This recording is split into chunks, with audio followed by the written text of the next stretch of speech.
I'm gonna try to keep it coming. Things ain't always smooth, but I'll be alright long as I can find the groove.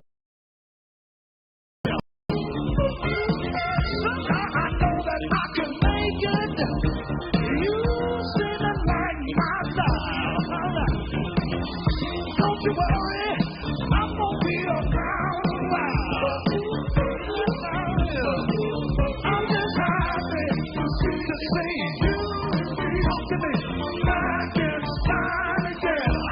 Live from the Merck Park, USA, I'm Tavis Smiley. You're listening to KBLA Talk 1580. So glad to see you and me back in stride again. Our phone number, 1-800-920-1580, 1-800-920-1580. All of our socials can be found at KBLA 1580. That's Facebook, Twitter, Instagram, and YouTube. Everything at KBLA 1580. Let me also invite you to download our app right now at KBLA 1580. Download the app. Take us with you anywhere in the world and listen to us in real time, but only by downloading the app right now at KBLA 1580. Should you miss us any day in real time, check out the podcast of this program by going to the app, the website, Anchor, Spotify, Apple, so many places to listen to the podcast of this program at your leisure should you miss us any day in real time. But I am delighted to have you along live with us today for the next 3 hours. Let me also invite you to follow me on Facebook and Instagram at The Real Tavis Smiley and get Twitter updates at Tavis Smiley. Another great show on tap for you today in our second hour. To my mind, last week's national elections underscored that we are at a particular and peculiar inflection point in American history. In some ways, Election Day raised more questions than it provided answers. And I don't mean just who won what and who controls what. How do we narrow the gap between who we say we are as a nation and who we really are? What happens in a democracy when the gulf between soaring rhetoric and cynical policy is too wide to ignore? What happens in a democracy when we discover that the history we teach our children is comprised of fables, not facts? What happens in a democracy when white supremacy is allowed to thrive? Hard questions that require heart answers. Carol Anderson, leading scholar and Emory University professor, joins us in hour 2 to discuss how public policy is made and unmade and how racial inequality and racism affect that process and that outcome. In our third hour, Running While Black, Finding Freedom in a Sport That Wasn't Built for Us. The book's author, marathon runner Allison Mariella Desir, claims that running actually saved her life. But as she became more involved in the running community and learned of its history, she found that the running community has always been not so welcoming to black and brown folk. We'll talk about Running While Black with marathoner Allison Mariella Desir once we get to hour 3. But in this first hour today, 2 conversations on the B side of this hour, a conversation with the man who runs the largest and most complex county election jurisdiction in the nation, Dean C. Logan, the Los Angeles County Registrar Recorder, County Clerk. Of course, we all want to know the absolute latest on the race for mayor of Los Angeles between Congresswoman Karen Bass and billionaire businessman Rick Caruso, which Dean Logan will surely share with us when he joins us on the B side of this hour. But additionally, LA County leads the nation in election innovation technology, even as we wait for the final outcome of this historic contest almost a full week after Election Day. I ask, what gives? No shortage of questions for Dean Logan when he joins us on the back side of this hour to update the race between Bass and Caruso and a great deal more. That said, we begin today's broadcast by welcoming former U.S. Attorney Barbara McQuade back to this program on the eve of Donald Trump making what he calls a big announcement. Wonder what that could be. Any ideas, Barbara McQuade? Barbara, are you there? Barbara McQuade, can you hear me? Can you hear me now? All right. Let's do this. We'll come forward in a moment and commence that conversation with Barbara McQuade once I get on the line. You're listening to KBLA Talk 1580. Be sure to like and follow Tavis Smiley at The Real Tavis Smiley and get Twitter updates at Tavis Smiley. The conversation continues when we come forward. Did you know most Black Californians prioritize their physical and mental health, but there are still major disparities in care? The healthcare system needs to do better. Results from the Listening to Black Californians research study show the obstacles many of us face in getting quality healthcare. Join us as we talk with the study's lead researcher, Shakari Byerly, and California Healthcare Foundation Senior Program Officer, Catherine Haynes, to learn about how to take action. Tune in Tuesday, November 15th at 8 a.m. to First Things First to learn more about the results and how to navigate the system. At Cedars-Sinai, we're honored to be named the #1 hospital in California and the #2 hospital in the nation in U.S. News and World Report's Best Hospitals Honor Roll. We're also proud to be named #1 in 6 specialties in Los Angeles. Thank you to our physicians, nurses, academic leaders, and thousands of other team members who bring their best to Cedars-Sinai every day. Learn more about our top-ranked care at cedars-sinai.org. It's pro time because at Lowe's, it's Provember. Save big with inventory you can count on, like Flex products or the Wall Power Tool starting at just $99. Plus, Lowe's MVPs members earn up to 3 times bonus points per dollar on select items. Save all Provember long. Bonus points calculated before taxes and fees after applicable discounts, if any. MVP's Pro Rewards Program. Terms and restrictions apply. See Lowe's.com/L/Pro Loyalty Terms. Subject to change. Prices valid from 10/17/22 to 2/3/23 or until supplies last. Conversations that matter. You're listening to Tavis Smiley on KBLA Talk 1580. All right, I'm Tavis Smiley. She is Barbara McQuaid. She's there now. Barbara, I was asking, and I heard silence. I was asking whether or not you have any idea what this big announcement coming from Trump might be about. Yeah, I'm sorry, Tavis, and I will not be silenced by whatever forces cause that to happen. I don't know. Of course, none of us knows, I suppose, except for a few insiders. Mm-hmm. It seems to me very likely that he will be announcing a campaign for the presidency, though. I mean, you don't make a big announcement that you're going to make a big announcement unless it's a big announcement. I'd be surprised if it's not. I suppose there's a remote possibility.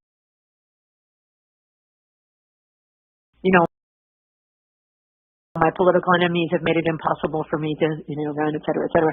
But as long as there's at least the illusion that he's running for president, he can have all these rallies, and he can be kingmaker, and he can make a lot of money, and he can get people donating. So if he's not going to run, it would seem strange to announce it so early, which makes me think he's announcing that he's going to run. Yeah. So last I read, I was up early this morning trying to get as much information as I could. So the latest is that he is preparing to make this announcement tomorrow, this big announcement. And yet I keep reading his aides, some of his closest aides are insisting, demanding, hoping and praying that he will delay this announcement until after the December 6th runoff in Georgia. And yet I'm still not necessarily sure why they'd wait because we now know that Georgia is not going to be definitive in terms of who controls the U.S. Senate. We know that there are 14-plus Trump candidates who lost big this time around.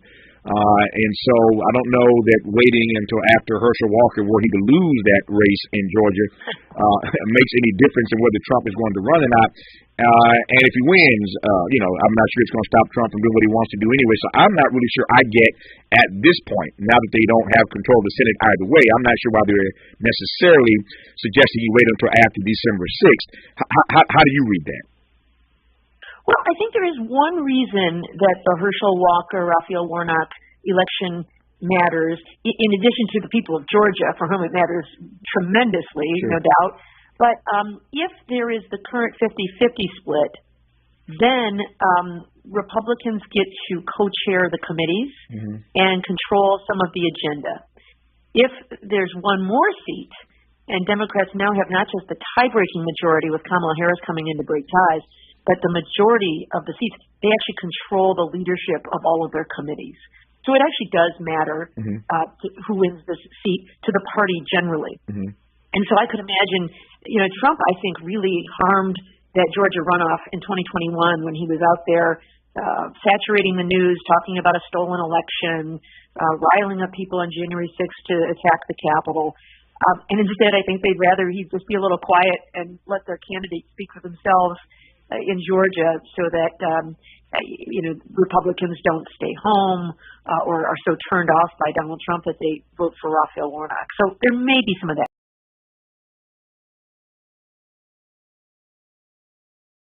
Law. But I was invited to give to be the guest lecturer at a major class at Vanderbilt University. So this morning by Zoom, I did a 1-hour lecture to the students at Vanderbilt University before running down the hallway to come live on my show for the next 3 hours. And this is one of the issues that came up in our conversation, was whether or not we think Republicans in Georgia, now that they know, I hear the point you're making, it's a brilliant point about inside politics inside the Senate, but writ large, now that Republicans know that whether Herschel Walker wins or loses, it's not going to change control of the Senate per se. Kamala Harris still has that deciding vote. Is it your sense, because I'm watching this as well, that Republicans now back off of this, or they still turn out in droves to try to push Herschel Walker to victory anyway, since we know what they really want here is power. Everybody knows that he's not qualified. Everybody knows he's borderline illiterate. I mean, and I'm not trying to demonize the guy. Everybody knows he is completely unqualified to serve in this Senate seat. So clearly they're pushing him because above all else they want power, they want control. Now that they know that that's fundamentally not going to happen in the way that it might have before Nevada came in the way that it did, do Republicans double down and still turn out in droves to elect Herschel Walker? To your point a moment ago, did they sort of just say, did they back off a little bit and say, okay, well, it's not going to happen, so the turnout kind of dissipates and Warnock cruises to victory? Yeah, it's interesting. Voters may feel very discouraged by what they saw on November 8th, right, where there was no red wave. In fact, there was a lot of blue waves crashing to shore. So it may tend to cause them to withdraw and stay home and not come out. But I think the political operatives care very much about the seat for the reason we discussed about controlling the committees. But also, as we've seen in the past, when you have such a close margin in the Senate, every one vote matters. And so, somebody could die. There's a lot of old people in Congress, old people in the Senate. Somebody could get sick. Somebody could switch parties. Somebody could become an independent. So there's so many variables there that I think that for those who make this their life's work, they will work very hard to get that seat and any seat they can. Yep. So the main reason I wanted to have you on, and I wanted to really give you a chance to unpack this in the 15 minutes or so we have left in this conversation, is the following. Does running for president make Donald Trump impervious to his current legal issues, because the fact that he is teeing up a big announcement, which we think suggests that he is going to run again, does that make him impervious to all these current legal challenges he's facing, I might add, in Georgia, by the way, with Fannie Willis, the DA there in Fulton County? And what exactly are the legal battles that he faces ahead of this assumed run? I'm just trying to figure out, I think the audience wants to understand better as well, I hope they do, how a guy who's facing all of this legal trouble can then announce that he's running for president again. Yeah, so impervious is your question, and the answer is no. He's not impervious. And legally, there are a couple of things that come into play. One, the Constitution just says that you can run for president if you're a natural-born U.S. citizen. You've attained the age of 35, and that's it. You can have felony convictions, you can be in prison, and you can still run for president. Now, can you be elected? That depends on the will of the people. And so the politics really clutters the situation a little bit. From the Justice Department's perspective, there are two things I think that are implicated. One is a policy they have on not interfering with elections. That says that prosecutors should never take action for the purpose of interfering with an election. Now, with the presidential election still 2 years off, I don't think announcing the campaign is enough to stop prosecutors from taking action. I think as we get up to the primaries in January of 2024, that might cause them to stand down. But I think for now they've got more than a year, and I think they'll be as active as they need to be. The other question that arises is whether it's necessary to appoint a special counsel. And that is required when there might be the appearance that the Justice Department is unable to act without the perception of political bias. And again, if you are investigating the president himself, as we saw in 2016 with the Russia Trump investigation, that's one thing. When it's simply a candidate for president, can anyone simply declare their candidacy for the presidency and get a special counsel? I don't think so. So my hunch is that that won't happen, but that's a possibility. And so we may see this very unusual situation where we've got criminal charges, a person running for president. Yeah, now that's what I want to get to, because it seems to me that this potential campaign that Donald Trump is about to announce in this big announcement, again, we keep saying that phrase because that's his phrase, I'm going to make a big announcement. If the announcement is that he's running for president, again, it seems to me that this campaign is going to be ripe with politics. I mean, unusual and bizarre politics to be sure, but ripe with politics nonetheless, which is to say that while this guy is running from the state of New York to Fulton County in Atlanta, Georgia, to Washington, D.C., and the Department of Justice, there are any number of cases, any number of indictments that could come at him while he's running, and we all know exactly what he's going to say, that all of these things are happening because he's running for president, because they're afraid that I'm going to win again. I mean, so this ain't rocket science. You can see it coming. We've never had a situation like that ever in the country's history, where you have a guy running for office who's being indicted perhaps on multiple levels, local, state, federal. How do we prepare ourselves for that? And I want to ask a question beyond that about how the media handles this. But just from the standpoint of a guy running for president, with all these issues coming at him, we know exactly how he's going to turn that on its head. Just kind of tell me where you see this headed.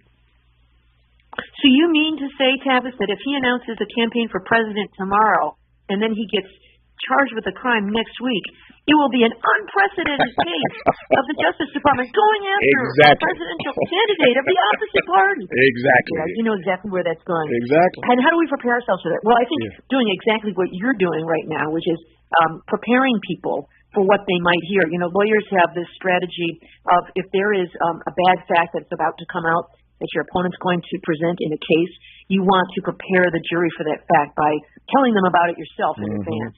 And I would say the same is true here. The more you can spread the word, we can spread the word, your listeners can spread the word of, look at what's about to happen here. He's going to make an announcement for presidency in an unprecedented way that is far earlier than any other candidate in presidential history, 2 years before the election. And why is he doing it so early? Well, it might be to inoculate himself from these campaigns, and to be able to say this is all a political witch hunt. And in some ways, he will frame. You know, his brand is all about grievance and resentment and victimhood. What better way to play into that than to say, look, I announced my candidacy, and a week later they charged me with a crime. And there are plenty of people who will jump on that bandwagon. And so I think the way we prepare ourselves is letting people watch for that. Here it comes. Be ready for it when it comes, because it's coming. No, it's definitely coming. Which leads me to the question I said I wanted to ask behind that, which I'll pose now, which is a question about the media. I have said many times on this program and beyond that I was very disappointed in my colleagues in the mainstream media for the way they handled the race between Donald Trump and Hillary Clinton, because Donald Trump was just given all kinds of free media. I mean, it still sticks in my craw all these years later that my friends Chuck Todd and George Stephanopoulos and others would let Donald Trump literally call in on his cell phone. And they just slap a picture of his face on the screen, but nobody gets to do that. If you're coming on the Sunday morning shows, you come in studio, you do it by satellite, but they would literally let Donald Trump literally phone it in to these Sunday morning shows, and not just them, but everybody was giving Trump just a free pass on the media. Bernie Sanders, God help him, couldn't get anywhere near the attention free media that Donald Trump got. Hillary Clinton, of course, is Hillary Clinton, but the point is that they bent over backwards to give Donald Trump all this free access to media. Why? Because it drove ratings, it drove subscriptions. It was great clickbait. So the media won. You know, again, I've said this 1,000 times. The media doesn't tear you up and tear you down. The media builds you up to tear you down. Why? Because they're winning coming and going. They're winning on your way up, and they're winning on your way down because they're making money, they're getting clickbaits, they're getting subscriptions, et cetera, et cetera. So Donald Trump was the best thing they'd seen in a long time in the presidential race, and the media took it to the bank, literally. So the media now that seems to hate Donald Trump was complicit in electing Donald Trump. So here he comes potentially a second time now, or a third time, I should say, running for the presidency. And we know again what the narrative is going to be. It's going to be grievance politics all over again. If these indictments come down, which I hope and pray that they will, we know exactly how he's going to frame it. How should the media handle what we know is about to happen, Barbara McQuaid? Yeah, the media and the public kind of get what we deserve, right? We love conflict, we love controversy, we love scandal, we love conspiracy, and the media is only too happy to provide that to us because, as you say, it generates clicks and subscriptions and advertisers and all of those kinds of things. But, I would hope that the media would draw some lessons from 2016 and recognize their responsibility to not give an echo chamber to these false claims. They love to show a Trump rally. They love to, as you say, let them on their shows and just ramble on with all kinds of false claims. And even when the media says, this claim is not supported by the evidence, readers, listeners, casual consumers of the news may not pay as close attention to that. All they know is something about a conspiracy, something about a stolen election. Mm-hmm. Yes, I heard that. Know what they say? I heard that. And so I think the media has to do some real self-reflection here about how they enable some of this disinformation to get out there in the world and to amplify these false claims when they repeat them, even if only to debunk them. Mm-hmm. But for better or worse, the media sets the agenda about what we're paying attention to, and maybe they should focus on issues that matter, like climate change and police brutality and other issues that matter to us in our everyday lives, as opposed to what ridiculous, outrageous thing Donald Trump had to say today. Yep. I don't mean to make you a political prognosticator, because I know that you are a brilliant former U.S. attorney, and I'm always honored to have you on this program. But let me ask a political question here in the few minutes we have left here. I mentioned earlier that we now know that more than 14 of Trump-backed candidates lost big on election night. We know that if he announces, or we certainly believe that if he announces between now and the next 2 years, to your point, nobody's ever announced this early, really. We know that in the next couple of years, there's a good chance on the campaign trail he's going to be indicted by somebody for something. So we pretty much know the lay of the land. And I'm curious as to your take on what his real chances are. It may be a brilliant strategy to sort of delay these cases, delay these indictments, perhaps. But what are his real chances, given that that people now see what the impact of his endorsement is? There are some who see that that the Donald Trump show is basically over now. You see how well Ron DeSantis did in Florida. He has to tussle with Ron DeSantis in Florida before he tussles with anybody else. So what are his real chances at success this time around? Because there were people who just months ago said that if Donald Trump runs again, he's going to win the nomination. It's going to be Donald Trump and Joe Biden, assuming that Biden runs. It'll be Trump and Biden all over again. But that was a few days ago, before we saw how bad his endorsed candidates did on election night. Does that change the calculus for you? Yes, I think so. In fact, I saw a tweet by Josh Hawley today, the senator from Missouri, who said something like, the old party is dead, time to reimagine our party, or something like that. So he was somebody who was certainly down with the big lie. So I found that very interesting. And they do seem to be abandoning ship, that the Trump brand did not deliver at the midterms, and it's time for a new day. But I do worry that although Trump may be done and may not be successful as a candidate, I think Trumpism is alive and well. And what I worry about are people who are maybe a little more politically savvy, like Ron DeSantis or J.D. Vance or someone else who is ultra-conservative, who saw and used them even more effectively to gain power. So I think we have to be on our guard for all kinds of disinformation and the way Trump used divisive rhetoric to push us against each other and push us apart. We need to demand more from our politicians so that we don't fall prey to the same tactics, but maybe delivered a little more effectively. And here's the extra question. God forbid he does run and is successful and wins the Republican nomination. And double God forbid if he wins the nomination and then wins the presidency again. If he has not been indicted on the campaign trail, or for that matter, if he has been indicted on the campaign trail and runs and wins again, what happens to those cases once he is the duly elected president of these United States? So that's a great question, because at least federally, the Justice Department, I think, will not charge him. If he gets in office, so now we're talking about January of 2025, he's in office. If the Justice Department has not indicted him by then, I think they won't. Robert Mueller wrote, and the Office of Legal Counsel has given the opinion that a sitting president cannot be indicted because it's too distracting. We need the president to run the country, and we can't have the president defending himself in a criminal case. Now, that's not to say that Fani Willis can't charge him, even after he takes office, if that should happen in Georgia. So that one is a bigger unknown. But if I were Merrick Garland, I would have January 2025 as my drop-dead deadline for all of this stuff. The statute of limitations won't have run yet, but as a realistic matter, the deadline has to be before then. If you're going to charge him, it's just got to be before that date. That's why I asked the question, because I knew that Barbara McQuaid, as she always does, would have the right answer. Barbara, good to have you on the program. Thanks for your insight as always. We'll do it again. Take care of yourself. Okay, thank you, Tavis. You too. We appreciate you coming on. After news, traffic, and sports, we'll talk with Dean Logan, who runs the largest county election jurisdiction in the nation here in Los Angeles County. Everybody, including yours truly, wants an update. We saw this sort of seesaw back and forth over the weekend. At one point, Caruso was in the lead. At one point, Bass was in the lead. Dean Logan joins us to give an update in real time where we are in this mayor's race right now, and some other issues we'll cover with him when we come forward on KBLA Talk 1580. We've got a lot to talk about. Good thing we've got 3 hours. More of Tavis Smiley when we come forward. I'm Mike Moore, and here's the latest from the Black Information Network. Former Vice President Mike Pence is calling for President Trump's response to last year's.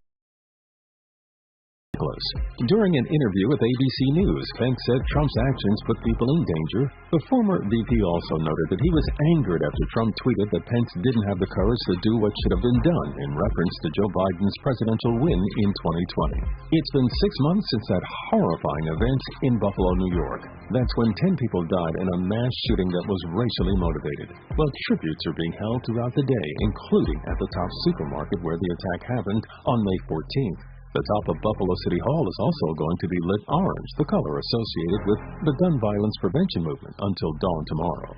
And that's the latest. I'm Mike Moore from your 24/7 news source, the Black Information Network, and BINnews.com. Had a singular working downtown. They canceled that, but a busy drive. It was on our 10 West as you get towards Maple, LA Street. We had some large pieces of glass in traffic lanes. Looks like they cleared that, but you're still busy from at least at 5101. Working a wreck in South LA, taking a 110 south. South 110 to get to Manchester. Crash cleared to the right side, but that has you slow from at least the 10 freeway. Bell Gardens on that 710 south at Florence. Look out for a wreck on the right side here. You're slow from at least that 60. And Cerritos to 605 south, just before South Street. A wreck onto the right shoulder here, toughening the drive from at least the 91. The holiday season is here, and if peace and quiet is at the top of your wish list, you'll love Casper's selection of mattresses. Save up to $800 store near you. Exclusions apply. See Casper.com/promo. This is the KBLA Sports Minute with Ray Richardson. The Rams are now in last place in the NFC West after yesterday's home loss to Arizona. They also lost wide receiver Cooper Kupp in the fourth quarter with a serious ankle injury. Kupp is expected to miss a few games. The Chargers were scoreless in the second half last night at San Francisco. The lack of offense helped the 49ers hold on for a 6-point win. The Lakers snapped a 5-game losing streak. Anthony Davis had 37 points and 18 rebounds to help the Lakers beat Brooklyn by 13. USC is the only Pac-12 school in the top 10 of this week's AP college football rankings. The Trojans are 7th. Undefeated Jackson State, now 10-0, remains at number 5 in this week's Division I AA poll. No debates, no speculation, just the info you need. That's your KBLA Sports Minute. I'm Ray Richardson. This sports report was brought to you by MVP Accident Attorneys. When it comes to your settlement, we'll slam dunk. Call 833-MVP-WINS or check their website at themvp.com for a free case review. When you're the victim of a car accident, hiring the right law firm can be the difference between a rewarding settlement and striking out. Call the pros at MVP Accident Attorneys at 833-MVP-WINS for your free consultation. Call me your MVP. Weekly Los Angeles is the largest audited black newspaper in the state of California, with a distribution of over 50,000 copies weekly. Pick up a copy every Thursday to get the latest news on African American communities of LA. You can also keep up with what's going on in Los Angeles and surrounding cities by going to www.ourweekly.com. The Our Weekly website is updated daily with the current news about us and for us. For your advertising needs, Our Weekly offers economical advertising packages to fit fit your budget. Feel free to call Our Weekly Los Angeles at 323-905-1300 or visit the website at www.ourweekly.com. Our Weekly Los Angeles, reporting news that matters to you. Health is Wealth and Medicare and Covered California's open enrollment for medical insurance is here. RHJ Insurance Agency can help you find affordable rates and the plan that's just right for you and your family. Call 562-204-6120 for your free quote. Don't leave your health to chance. Open enrollment is here and affordable coverage is just a phone call away. Call 562-204-6120 for your free quote and get the coverage you need. Go to www.rhjins.com. Leaving things half done, not a good look. All done. Shouldn't the pearls be on both sides? A half-baked peach cobbler. A gummy crust? I don't think so. Or a half of a domino. Bam! Big six! But where's the other half? Don't go halfway, especially with your immunity to COVID-19. Stay up to date with your vaccines and boosters. Visit myturn.ca.gov to find one near you. Brought to you by the California Department of Public Health. Find a righteous rage, and don't be afraid to say what you see. For KBLA Talk 1580. We are indeed. I'm Tavis Smiley. Glad to have you with us. Our phone number 1-800-920-1580. 1-800-920-1580. We thank Barbara McQuaid for that conversation about the big announcement we expect momentarily from Donald Trump. Now, a conversation with the man who runs the largest and most complex county election jurisdiction in the nation, Dean C. Logan, the Los Angeles County Registrar Recorder, County Clerk. Of course, we all want to know the absolute latest on the race for mayor of Los Angeles between Congresswoman Karen Bass and billionaire businessman Rick Caruso, which Dean will unload us on here, download us on in just a moment. But additionally, LA County leads the nation in election innovation technology, even as we wait and wait and wait for the final outcome of this historic contest almost a full week after Election Day. So, what gives? No shortage of questions for Dean Logan, who joins us now on KBLA Talk 1580. Dean Logan, how are you, sir? I'm good, Tavis. Good to be with you. Good to have you back on our program. Let me just say, I mentioned earlier that before I came on the air this morning, just an insane decision on my part, I agreed to do a guest lecture to students at Vanderbilt University in Nashville. So I was on a Zoom lecture with them for an hour this morning, and they were really fascinated by the race here in Los Angeles. Everybody wanted to talk about Karen Bass and Rick Caruso. These are students in Nashville, Tennessee, who are interested in the race here in Los Angeles, as is the rest of the country. They're following it. They know that Karen Bass can make history. They know that Caruso and his ilk have spent $100 million in this campaign, and if Karen Bass can pull this off, it's going to be a huge national story about how she beat back a $100 million assault. You're not a politician. I'm not trying to make you political. I'm just trying to frame this conversation about how everybody in the country is watching this particular race. So, that said, let me start with the obvious. This thing, we saw the seesaw, the teeter back and forth over the weekend. As we speak right now, where are we in the mayor's race? Yeah, right now, as of Saturday's update, Karen Bass is up by about 1.56%, a vote difference of about 9,400 votes.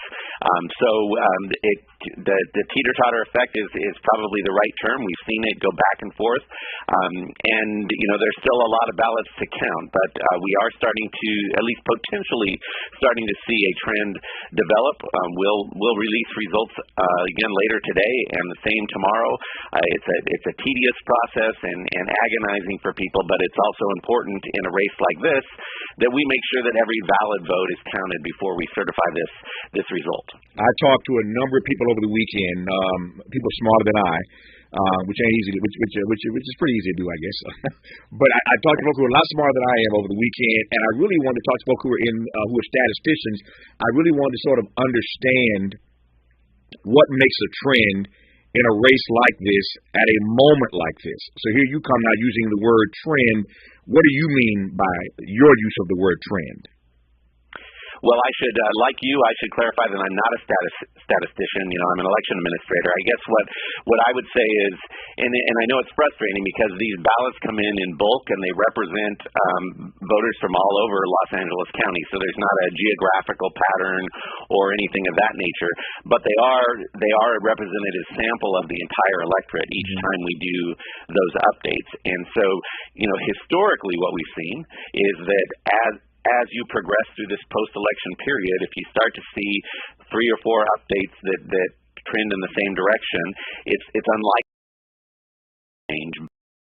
But when you're talking about just a handful of votes, that can swing either way. So it's important that we go through each and every vote.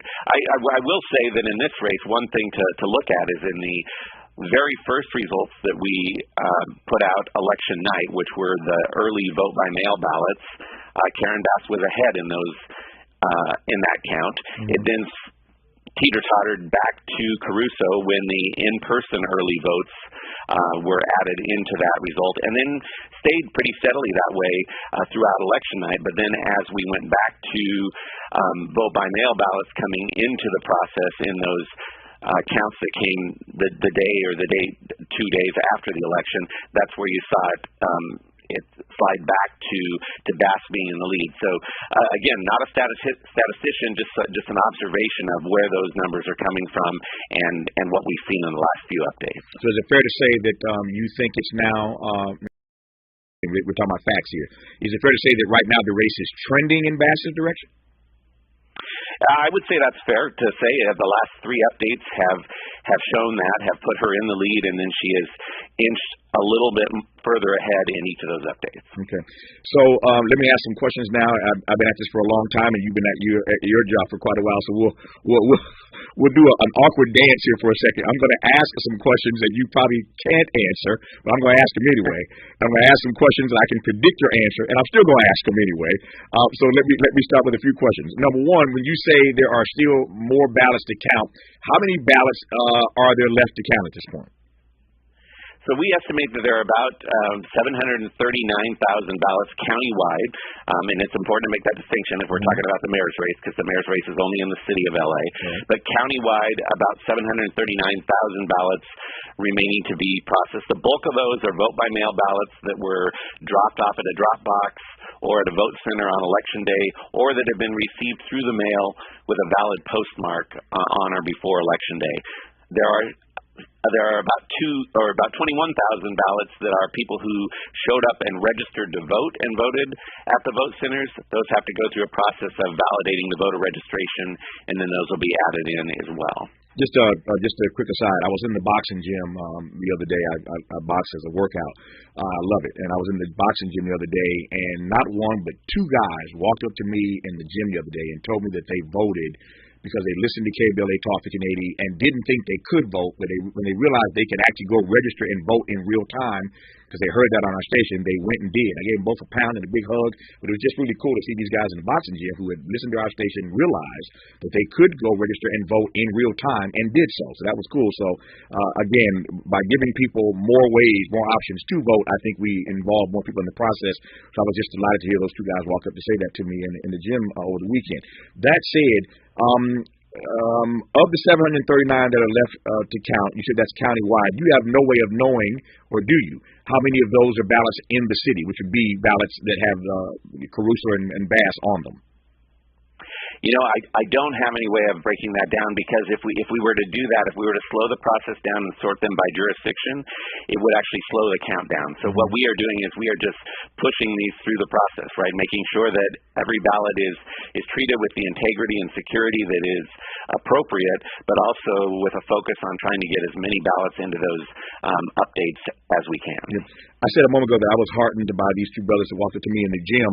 I assume you are heartened as a guy who does what you do. It must turn you on to see people just really participate in the process. So I assume you were heartened by the huge number of vote-by-mail ballots. You were heartened by it, I suspect, but were you shocked by it? Did it surprise you? Was your team ready for that?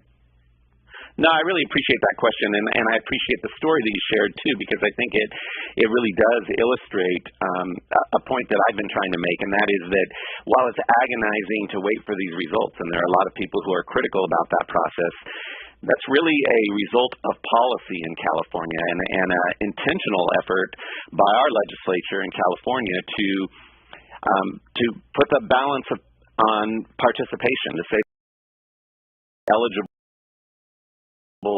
citizen the opportunity to vote, and we're going to give them the opportunity to do that right up until the time the polls close, which includes dropping a ballot up on Election Day or dropping it in the mail on Election Day. But what that means in a jurisdiction with close to 6 million registered voters is that we get inundated with trays of mail on Election Day and the day after. I mean, we literally had 1 million pieces of mail that needed to be processed the day after the election. And that process simply takes time, and it takes time to ensure that we make sure that every one of those votes is a valid vote, that it's an eligible voter, and that it gets the security and integrity that every other vote has received. So to those ballots that you receive that have to be postmarked on Election Day, so long as they're postmarked on Election Day, those votes will be counted. Help me understand how long that process goes, to receive those ballots. I mean, is there a cutoff that you guys established for when those votes will be counted? Yeah, actually, California law allows for ballots that are postmarked on or before Election Day to be counted as long as they're received within 7 days of the election. So tomorrow would be the final date that we would continue. So we could still conceivably receive ballots postmark on or before Election Day, and those will be included in the final count. That's. I mean, again, I love the fact that people have more ways to vote, but it really does sort of reframe. We're so used to in this country expecting to have results on election night.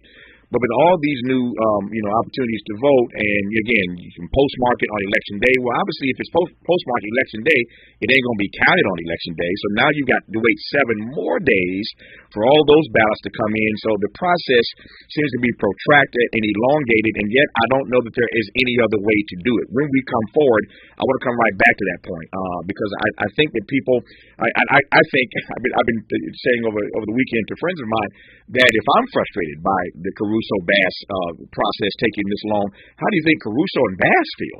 I mean, you're on the ballot and days go by and you don't know whether you won or lost. I can't imagine what it must be like to be Karen Bass and Rick Caruso just waiting to find out whether or not you won or lost this thing.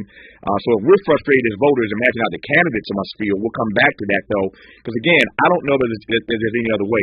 And it might require just a complete reframing of how we think of Election Day, and certainly how we think of results coming in on Election Day. A great deal more to talk about with Dean C. Logan when we come forward on KBLA Talk 1580. Say the quiet part out loud. KBLA Talk 1580. I'll second guest dinners with friends because they can be interrupted by diarrhea, gas, bloating, stomach pain, or oily stools. It turns out I have EPI, or exocrine pancreatic insufficiency, which means I'm missing the enzymes needed to digest food. My doctor prescribed Creon, pancrelipase, an oral prescription medication that replaces pancreatic digestive enzymes. Creon treats EPI due to cystic fibrosis, chronic pancreatitis, pancreatectomy, or other conditions. Creon may increase your chance of fibrosing colonopathy, a rare bowel disorder. Tell your doctor if you have a history of intestinal blockage or scarring or thickening of your bowel wall, if you're allergic to pork, or if you have gout, kidney problems, or worsening of painful swollen joints. Call your doctor if you have any unusual or severe gastrointestinal symptoms or allergic reactions. Take Creon as directed by your doctor and always with food. Do not chew capsules, as this may cause mouth irritation. Other side effects may include blood sugar changes, gas, dizziness, sore throat, and cough. These are not all the side effects of Creon. Creon is the #1 prescribed EPI treatment. Ask your doctor about Creon for EPI and visit creoninfo.com or call 800-633-9110 to learn more. That's CREONinfo.com. This Sunday and every Sunday is the African Marketplace in Drums. Groceries, essential resources, and buy black from local merchants of arts, beauty, custom black merchandise, and more. Choose from a wide variety of cuisines, custom-made clothing, jewelry, and a lot more. Experience the true essence of Africatown at Leimert Park every Sunday from 11 a.m. to 5 p.m. Join the drum circle, dance, enjoy live performances, connect with other conscious black people. Experience black excellence every Sunday in Africatown at Leimert Park. You can find us on Degnan Boulevard near Vernon and Crenshaw in the heart of Africatown at Leimert Park. That's the African Marketplace and Drum Circle Community Market. Join us for music, shopping, food, and fun this and every Sunday. Support black businesses, recycle black dollars, and feed your soul. The African Marketplace and Drum Circle Community Market every Sunday in Africatown at Leimert Park. Brought to you by Africatown Enterprise and the African Village Vendors Association. Did you hear about Taco Bell's apology? Yeah, they apologized for going too far with their breakfast. Like the naked egg taco and chicken biscuit nachos? It was too much. All you need in the morning is tasty, simple food. Like the breakfast crunch wrap. Fluffy eggs, melty cheese, sausage, crispy hash browns, wrapped in a warm tortilla. Or, as some call it, a breakfast crunch thing. Grab one today, only at Taco Bell. Participating U.S. Supplies last. Contact local store for hours and participation, which vary. Interrogating your assumptions and expanding your inventory of ideas. Let's get back to Tavis Smiley on KBLA Talk 1580. In case you're just joining us, we're joined by Dean C. Logan, who is the Los Angeles County Registrar Recorder, the county clerk, runs the largest election jurisdiction in the nation, and just happens to be the place where we are awaiting results, final results in the race between Congresswoman Karen Bass and billionaire businessman Rick Caruso.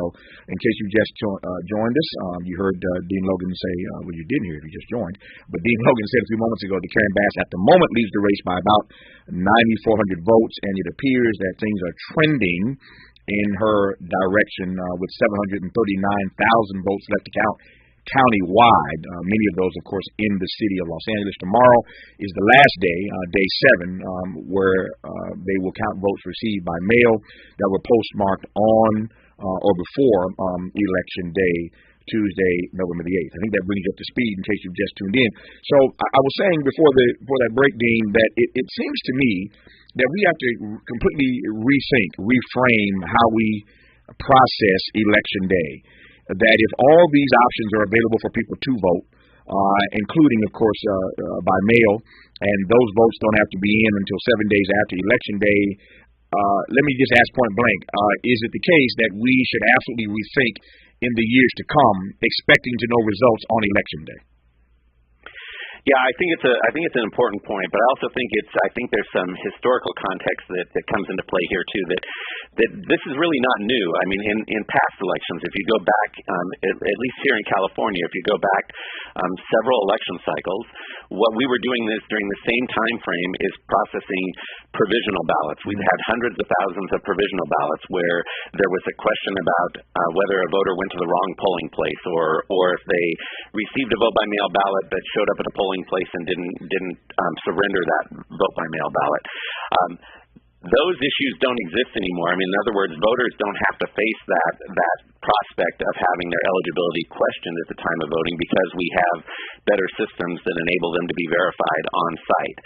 But the process of counting or of verifying and counting those vote by mail ballots still relies on those verification procedures, checking the signature of the voter, removing the ballots from the envelope so we maintain the secrecy of the ballot, and running those through the tabulation system. So really, I think what has drawn more attention in this election is the fact that we have some very high-profile close contests. Now, we knew that going into Election Day, and we tried to frame that publicly and frame that expectation.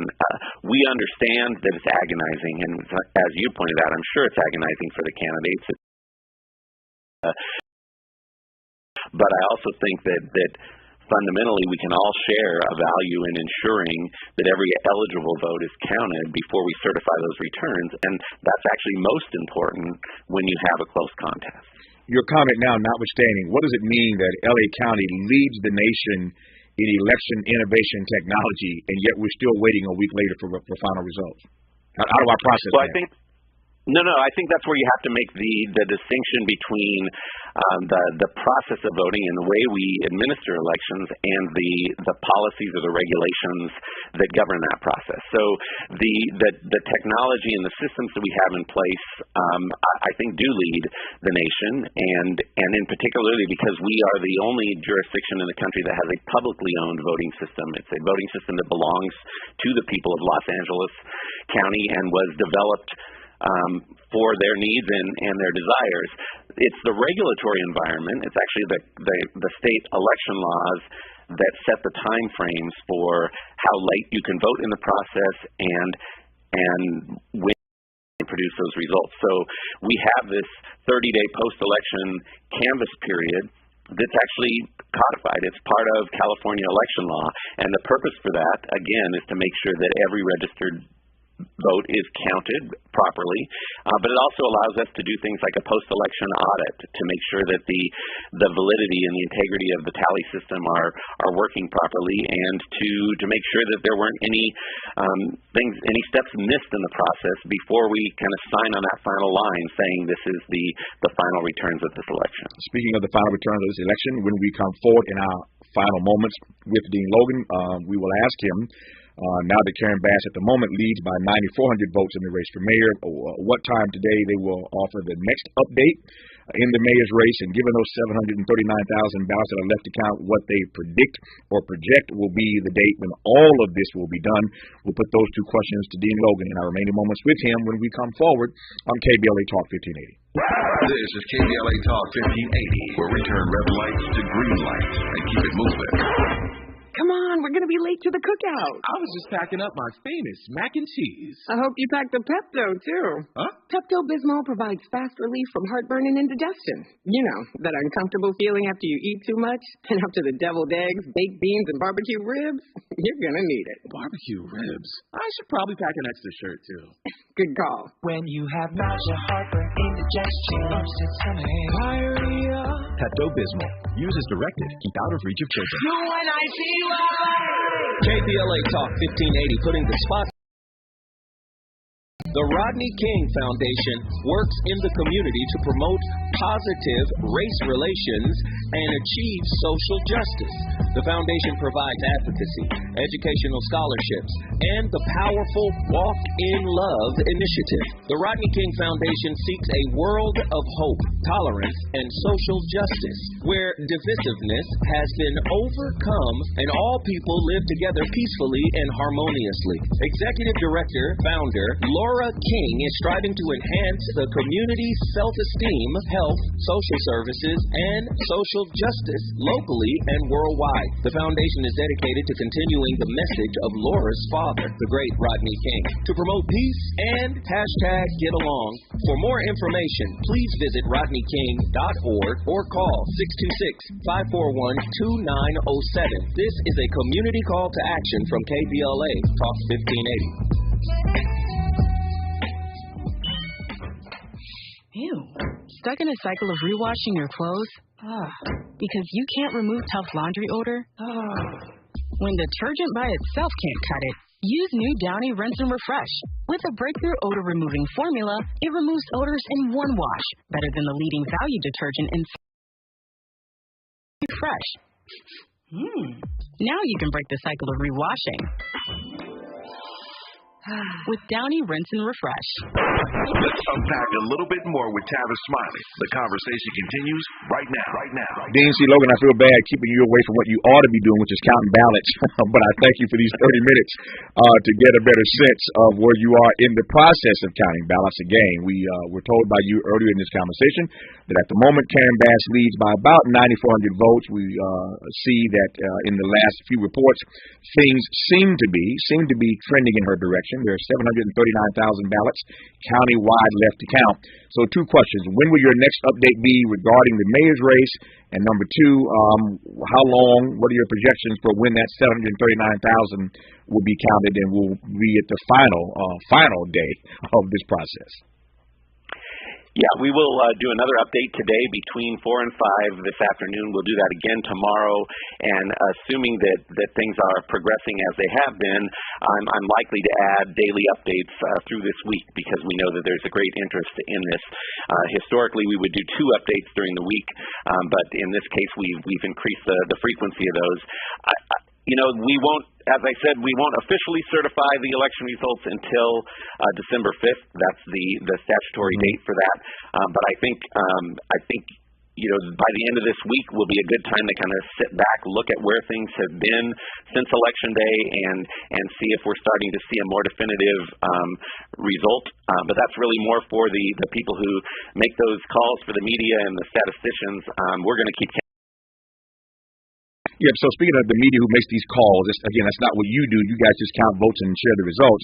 The media makes these calls, and they have a process for doing that. Back to the beginning of our conversation, I talked to a number of those statisticians over the weekend trying to get a sense of how they are viewing this race between Bass and Caruso. And the average person listening to everyday people who follow these results and who participate in the process know that oftentimes these races are called when they're tight once you get to a point where a certain percentage of the ballots have been counted. So if you see that 92% of the ballots have been counted and somebody has a sizable lead, then you see the race get called. At this point, do we have any idea what percentage of the ballots for mayor have been counted at this point? I think again, with the caveat that we could still be receiving valid votes, which as you mentioned, is another factor to put in here. But I think we're probably in the range of 70 to 72% of the vote counted now. Mm-hmm. And if we proceed through this week, I think we could be approaching that 85 to 90% by the end of the week. Okay, that's good to know. That gives us, as we wait, gives us a better sense of where we are today. 70, 72%, maybe as high as 85% by the end of the week. And we will see if this race keeps trending in the direction of one Karen Ruth Bass. But Dean C. Logan, we thank you again. I know this is not an easy job, and I know that you understand the impatience that we have because we want to know.